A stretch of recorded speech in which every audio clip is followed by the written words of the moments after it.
question. Do you have to believe in order to achieve?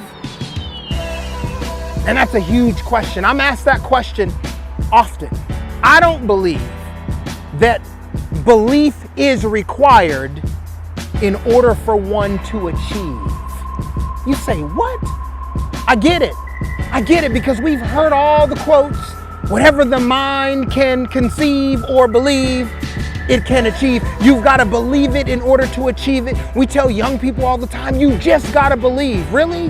How do you infuse someone with belief? How do you teach? What does belief even look like? I remember standing on the starting line. 2011, I was standing amid 9,000 runners at the starting line of the California International Marathon, and I'm not even a runner.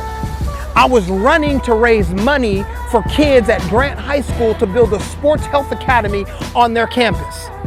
Previous to that moment, standing on the starting line, 3 months previous to that moment, I had trained my body running 300 some odd miles for a 26.2 mile race. In that 300 some odd miles, I put together a game plan. Every 15 minutes, you've got to fuel yourself. Every time you think hydrate, you got to take a sip of water. I created this game plan and this habit in those 300 miles. 7 minutes before start time, I found myself standing at the starting line with absolutely no belief that I could achieve what was ahead of me. Absolutely no belief. I try to live my life at a very high level of consciousness and awareness. I did not believe that I could finish this task. However, I just decided that I was just gonna run until I passed out. And if I passed out, no one could say he quit, right?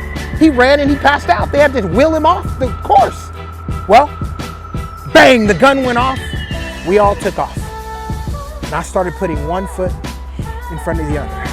I was totally nervous. Everybody was yelling and screaming and hollering, and I was nervous as heck because I did not believe that I could complete this task.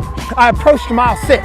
At mile 6, there were about 20 to 30 students with signs that said, "You can do it, Kevin. Brace yourself. We love you. Yay." They were yelling and screaming and cheering, which gave me some more confidence, gave me some energy, and I almost started to weep. But I thought twice. I said, you can't weep. You need that energy to try to at least get to mile 12, at least get to mile 13. So I continued to run. I got to mile 9. My biggest nightmare became a reality. Calves started to cramp up. Body was just totally fatigued. Belief was already gone. And as my energy was going down even further, I looked to my right, and to my right, stride for stride, was my running coach, Jason Harper. As we're stride for stride, he said, "How you feeling?" I just kept breathing. I didn't even answer the question. And he could see on my body that I had I was done at mile 9. As we continued to run, he said, "Did you see those kids at mile 6? I said, "Yeah." He said, "Think about this, 99% of the males in their lives, 99% of their fathers could have quit on them." And when he said that to me, made me stand up just a little taller. It gave me a little bit more energy, not belief, but more energy that I could keep going. And as I'm running, I remember seeing a bus coming from the opposite direction. And I'm thinking, because this is my first marathon, what the heck is a bus doing on the marathon trail? He goes, "You see that bus?" I said, "Of course I see the bus." He said, "That's the bus for the quitters." Want me to stop it for you? Now in our relationship, those are fighting words. I kept running. And then he veered off and went somewhere else and left me by myself, but he left me with enough to think about, to continue to put one foot in front of the other, and to realize what he taught me was forward is fast. I got to mile 13. Those kids were there with signs. "Yeah, Kevin, you can do it. Brace yourself." Fired up, and I kept running. I got to mile 19. Who did I see again? Those kids ran with me for about 50 yards, gave me a little belief. It gave me a little bit of energy, not belief.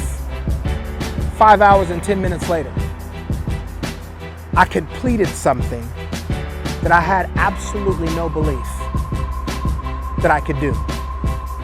And it shifted my paradigm on this thing called belief, that it takes belief to achieve. No, it doesn't. Belief is not required. You say, "Kevin, belief is not required, so what is required?" Let me tell you what's required. Number one, you gotta have a game plan. I had a game plan. I kept fueling my body. I kept hydrated.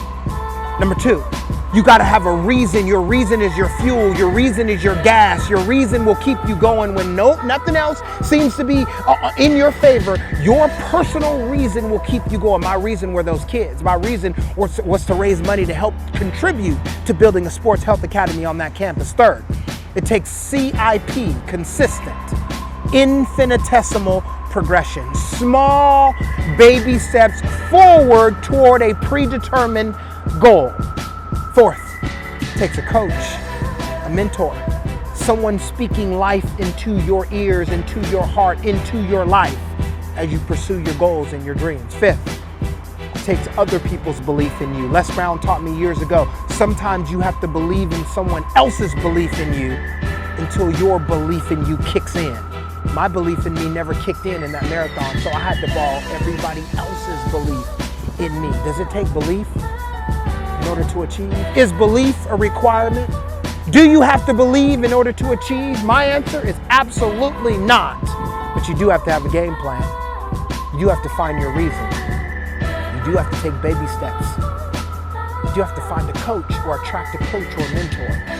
And you do have to lean on other people's belief in you. If you have nobody in your life that believes in you right now, I'm telling you right now, I believe in you until your belief kicks in. And even if it doesn't, you can borrow mine. I got enough for you. Brace up. Embrace mode. Bracy.